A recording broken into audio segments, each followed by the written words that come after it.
Push-ups. No push-ups you see in these images are your standard push-ups. We all know what those are.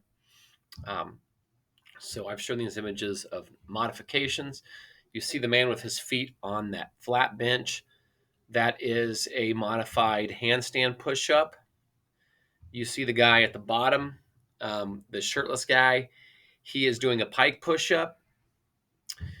That is another scale of a handstand push-up.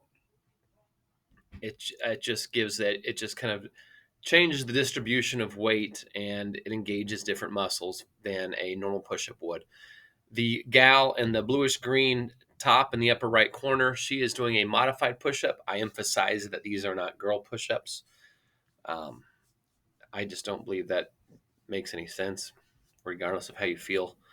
Um, it's just a modified push-up because I have plenty of students, boys and girls alike, that need to do this scale, and there's nothing wrong with it. And when I was new in my journey on CrossFit, after I did 40 push-ups, maybe the old-fashioned way, I would have to drop down to my knees and modify to continue at some point. So I really advocate for those as a viable option. Those are much better to do with your chest to the floor than to do them with your toes on the ground, but only going down halfway. And I emphasize that as well when it comes to push-ups. It mentions chest to the floor. That's one cue. That's for standard. If you're doing a push-up, the chest must go to the floor to count. Hand release is optional. The hand release, obviously, if your hands come off the floor, then your chest is clearly going to be on the floor. No snaking up. Snaking, of course, is where you push your upper body, or you push your chest up off the floor, and then you raise your hips up off the floor after the chest has been pushed up. Um, Sort of like you do with a burpee, how you get up with a burpee. Some kids will do push-ups like that, and that's not okay.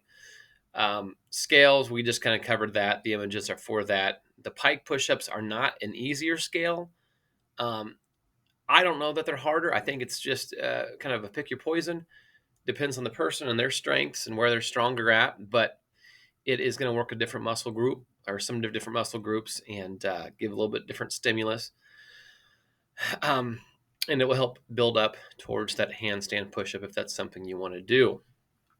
And handstand stuff might not be age appropriate until you get to high school. Try to get one more slide in here. Mountain climbers. These are used once in a while in CrossFit WODs, but definitely an age-old PE exercise. And we definitely use them for warm-ups in CrossFit a lot. The knees can come inside of the elbows or outside. You see the gal up top is doing knees on the inside. The guy below is doing knees to the outside. You jump your feet as close to your hands as possible, especially if you're doing the outside like the guy is. And then you want to get that knee up as far as you can if you're doing the knees on the inside like the gal in the upper right. These are very good in Tabata format. If you do a standard Tabata with mountain climbers as your exercise, the kids will probably curse your name the next day because it gets pretty intense. I found that out from personal experience and from doing it with the kids. So I'm going to stop there for now.